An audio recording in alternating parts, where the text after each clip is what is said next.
अस्सलाम वालेकुम दोस्तों, वेलकम टू माय चैनल नाइकी। दोस्तों, सर्दियां आते ही हमारी लाइफ टोटली चेंज हो जाती है। सर्दियों में कुछ लोग घर पर रहना पसंद करते हैं और कुछ लोग ठंडे इलाकों में जाकर स्नोफॉल एंजॉय करते हैं। नॉर्मली जिन इलाकों में हम जाते हैं वहां का टेम्परेचर -5 डिग्री तक होता है, लेकिन आज जिन इलाकों के बारे में मैं आपको बताऊंगा वहां टेम्परेचर -50 डिग्री से भी नीचे चला जाता है, मगर लोग फिर भी वहां जाते हैं।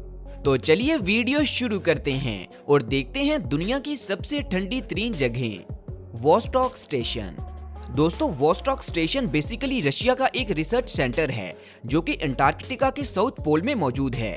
वैसे तो वहां और भी बहुत सारे रिसर्च सेंटर्स बने हुए हैं, लेकिन वोस्टॉक स्टेशन ज्यादा फेमस इसलिए है क्योंकि यहां दुनिया का आज तक का सबसे कम टेम्परेचर रिकॉर्ड किया गया है, जो कि -89.2 डिग्री था। इतने कम टेम्परेचर में किसी भी जानदार के लिए सरवाइव करना बहुत ही ज्यादा मुश्किल काम है।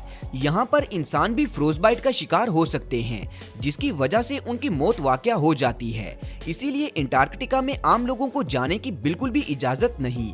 यहाँ सिर्फ साइंटिस्ट ही जाते हैं जिनके लिए रिसर्च सेंटर्स बनाए गए हैं। ये साइंटिस्ट अंटार्कटिका में मुख्तलिफ रिसर्चेस कर रहे हैं, जैसा कि वहाँ बर्फ के नीचे पाए जाने वाले माइक्रो लिविंग ऑर्गेनिजम्स इतनी सर्दी होने के बावजूद आज तक जिंदा कैसे हैं। इसके अलावा साइंसदान ये पता लगाने की भी कोशिश कर रहे हैं कि अंटार्कटिका की सर्दी ग्लोबल क्लाइमेट को कैसे चेंज करती है।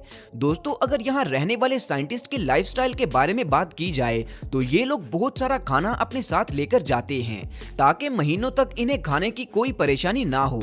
सर्दी से बचने के लिए ये लोग कपड़ों की कई लेयर्स पहनते हैं ताकि अपनी बॉडी को फ्रोज बाइट होने से बचा सकें। अंटार्कटिका में इलेक्ट्रिसिटी के लिए जनरेटर्स का इस्तेमाल किया जाता है। इसके अलावा बिजली पैदा करने के लिए यहाँ ऐसी टरबाइंस भी लगाई गई हैं जो हवा की मदद से घूमती हैं। सबसे मजे की बात तो ये है कि यहाँ रहने वाले साइंसदानों के लिए जिम भी बनाई गई है, जिसमें वर्कआउट करके ये लोग अपनी कैलोरीज बर्न कर सकते हैं। दोस्तों, अंटार्कटिका को विंडेस्ट प्लेस ऑन अर्थ भी कहा जाता है। यहाँ हवा का बहाव बहुत ही ज्यादा तेज होता है। यहाँ चलने वाली हवा की स्पीड अमूमन 200 किलोमीटर पर आवर तक होती है, जो किसी भी वजनी चीज को उड़ा सकती है। ये हवा ही अंटार्कटिका में रहने वाले साइंटिस्ट के लिए सबसे बड़ा मसला है, इसीलिए इस जगह पर रहना किसी खतरनाक चैलेंज से कम नहीं। K2 peak. दोस्तों, K2 पाकिस्तान की सबसे बड़ी और दुनिया की दूसरी सबसे बड़ी चोटी है, जो कि सतह समुद्र से 8,611 मीटर ऊंची है। इस चोटी पर आज तक सिर्फ 377 लोग ही चढ़ पाए हैं और 87 लोग इस पर चढ़ते हुए अपनी जान की बाजी हार चुके हैं। K2 का दूसरा नाम है सेवेज माउंटेन, जिसका मतलब है वहशी पहाड़। इसे ये नाम इसलिए दिया गया है क्योंकि इस पर चढ़ना दुनिया के सबसे बड़े पहाड़ माउंट एवरेस्ट पर चढ़ने से भी ज्यादा खतरनाक है।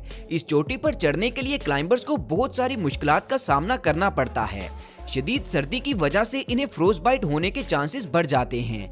इसके अलावा तेज हवाएं इन्हें किसी खाई में धकेल सकती हैं या फिर ऊपर से कोई बर्फ का तोदा इन क्लाइंबर्स पर गिर सकता है, जिसके नीचे आकर इनकी मौत वाकया हो सकती है।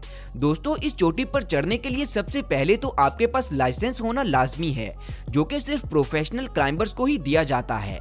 और फिर ये क्लाइंबर्स 92 किलोमीटर पैदल चलकर K2 के बेस कैंप तक पहुंचते हैं, जिसमें इन्हें 7 दिन का वक्त लग जाता है।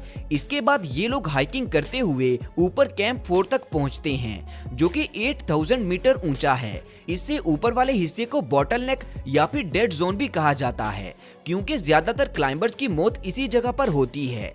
इस जगह पर हवा का प्रेशर बहुत ही ज्यादा होता है और ऑक्सीजन भी बहुत कम होती है, जिसके लिए क्लाइंबर्स ने अपने साथ ऑक्सीजन सिलेंडर्स कैरी किए होते हैं। इस जगह पर टेम्परेचर -50 डिग्री तक पहुंच जाता है, जिसकी वजह से क्लाइंबर्स को शदीद सर्दी का सामना करना पड़ता है। दोस्तों, हमारे कौमी हीरो अली सदपारा भी डेड जोन में ही मिसिंग हुए थे, जो अभी तक नहीं मिले। बहुत सुअर वेदर कंडीशन की वजह से अली सदपारा के बचने के चांसेस अब तकरीबन ना होने के बराबर हैं। लेकिन जो भी हो, अली सदपारा ने अपनी जान की परवाह किए बगैर पाकिस्तान का नाम रोशन कर दिया। अल्लाह पाक दुनिया और आखिरत दोनों में ही अली सदपारा के दर्जात बुलंद अता फरमाए, आमीन। ओयमिया कौन? दोस्तों ओयम्याकोन रशिया का एक छोटा सा कस्बा है जिसमें तकरीबन 900 लोग रहते हैं और ये सतह समुद्र से तकरीबन 700 मीटर ऊंचा है। इस गांव को दुनिया का सबसे ठंडा गांव कहा जाता है। यहाँ सर्दी की वजह से हर चीज जम जाती है, लेकिन यहाँ बहने वाली नदी का पानी बहुत ज्यादा सर्दी के बावजूद नहीं जमता। इसी के नाम से इस गाँव का नाम ओयम्याकोन रखा गया है, जिसका मतलब है कभी भी ना जमने वाला पानी। दोस्तों जिन लोगों को सर्दी बहुत ही ज्यादा पसंद है वो भी इस जगह पर जाने से पहले एक बार सोचते जरूर हैं, क्योंकि इस जगह पर रहने वाले लोगों की लाइफ किसी कैद से कम नहीं है। यहाँ ना तो इंटरनेट की कोई फैसिलिटी है और ना ही इलेक्ट्रिक डिवाइसेस काम करती हैं। यहाँ रहने वाले लोग कई कई दिनों तक अपने घरों से बाहर नहीं निकलते, जिसकी वजह से सभी काम बंद पड़े रहते हैं। लोग अपने घरों से बाहर निकलने के लिए कपड़ों की कई लेयर्स पहनते हैं। इस गांव में एवरेज टेम्परेचर -50 डिग्री तक रहता है, जिसकी वजह से पानी टूटी के अंदर ही जम जाता है। इसीलिए बॉयलर की मदद से पानी को गर्म करके पूरे गांव की पाइपलाइंस में भेजा जाता है। इस बॉयलर को 24 घंटे ऑन रखा जाता है, क्योंकि अगर ये बंद हो गया तो पूरे ओयम्याकोन की पाइपलाइंस में पानी जम जाएगा। दोस्तों एक्सट्रीम कोल्ड वेदर की वजह से इस पूरे गांव में सीवरेज का कोई बंदोबस्त नहीं, इसीलिए टॉयलेट्स घरों से बाहर बनाए गए हैं, जिसका मतलब है कि टॉयलेट तक जाने के लिए भी लोगों को मुशक्कत करनी पड़ती है।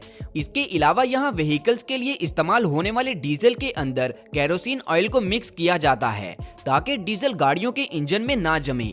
इसके बावजूद गाड़ी को ऑन करने के लिए पहले उसे कुछ देर हीटिंग गैराज में रखा जाता है और फिर महीनों तक इसका इंजन ऑफ नहीं किया जाता।